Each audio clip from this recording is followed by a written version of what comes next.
Well, good evening, and thank you, North Carolina. I'm Cal Cunningham. I'm your Democratic nominee, and with the votes counted tonight, working together, we are one step closer to replacing Thom Tillis in the United States Senate. We are one step closer to replacing his partisanship with our patriotism. And we're one step closer to putting the values and the voices of North Carolina first in the great debates in Washington, D.C. Now, Mitch McConnell and Thom Tillis's allies snuck into our primary and tried to trick North Carolina voters. Well, friends, tonight won't be the last time their deception fails. Because here in North Carolina, the truth still matters.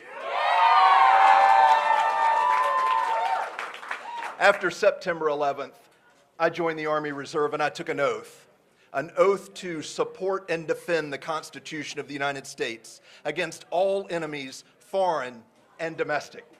To take on the foreign challenges in our nation, I volunteered to go to Iraq. I volunteered for Afghanistan. I became a judge advocate and a paratrooper. I trained Green Berets at Fort Bragg.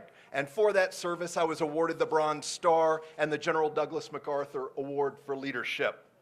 But I never would have imagined that the great challenge to the future of this country would be in Washington, D.C. itself. And so I am running to fulfill the oath that I took, to take on the corruption in Washington that is standing in the way of progress on the biggest issues of our time. This is progress and a political corruption and a financial corruption, standing in the way of progress on health care, bringing down the cost of prescription drugs, and making sure that all North Carolinians have quality and affordable care. It's stopping us from taking action on climate change, for the flooding that has damaged too many of our homes, too many of our businesses, too many of our people. It is stopping us from raising wages and cutting taxes for working families so that they can keep more of the money that they earn. And it's stopping us from giving students the future they deserve through investments in schools and our classrooms. The way we stop that corruption is with political reform. That's why when I take office, I will file a constitutional amendment to overturn Citizens United.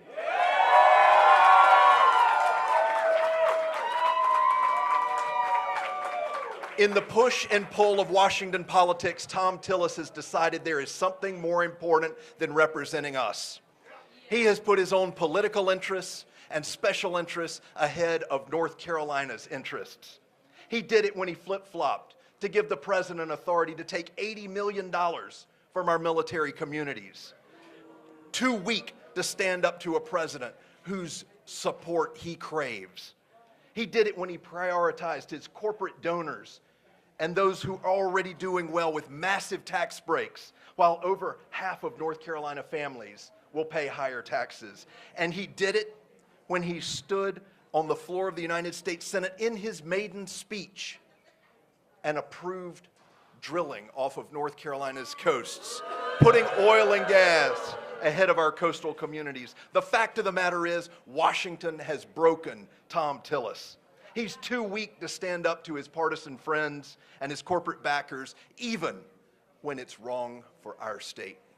Well, I'm here to tell you that North Carolinians are decent, hardworking, proudly independent people, and we expect that in our senator. That, my friends, will be the difference between me and Thom Tillis. But you know, thank you. But let me say this. This is about so much more than replacing a bad U.S. senator. This is about answering fundamental questions. What it means to be a North Carolinian, and what kind of state we want to raise our children in. Will we live out the biblical admonition to be our brothers and sisters' keepers? Will we rise to the challenge to leave this state and this country in better place for the next generation? Because I know you, I know that we will.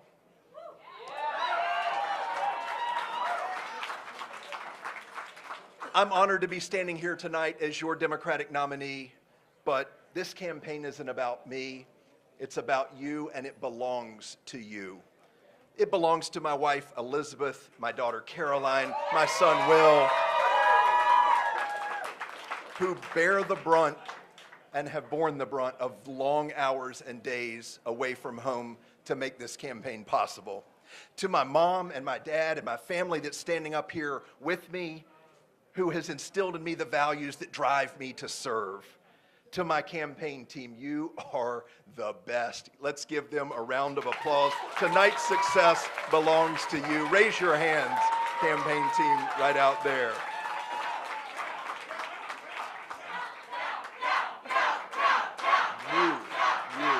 You.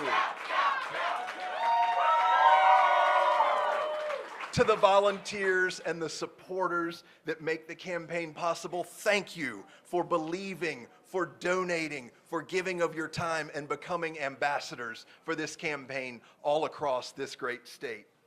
And to my fellow Democrats, Senator Erica Smith, Commissioner Trevor Fuller, and Dr. Atul Goel, let's give them a round of applause.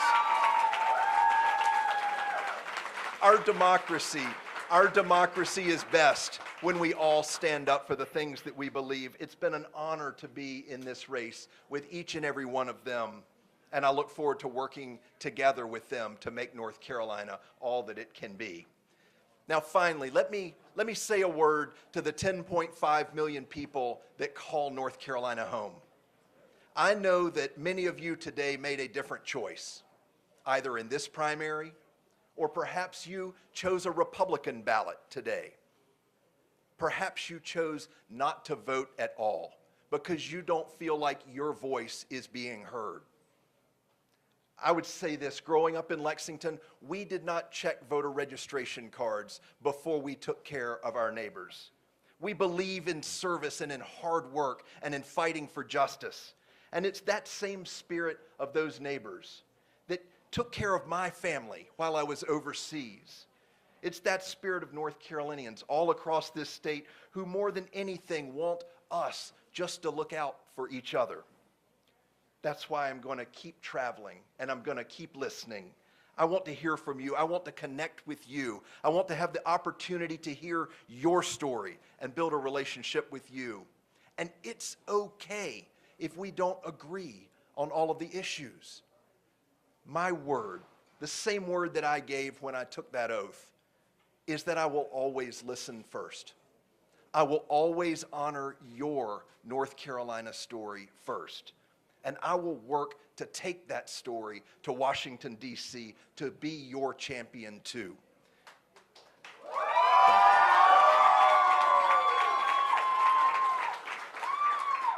I'm going to go places that haven't seen a candidate and certainly haven't seen a Democrat in entirely too long. And I'm going to talk to folks who don't always agree, because that's what it means to be a United States Senator in this great democracy.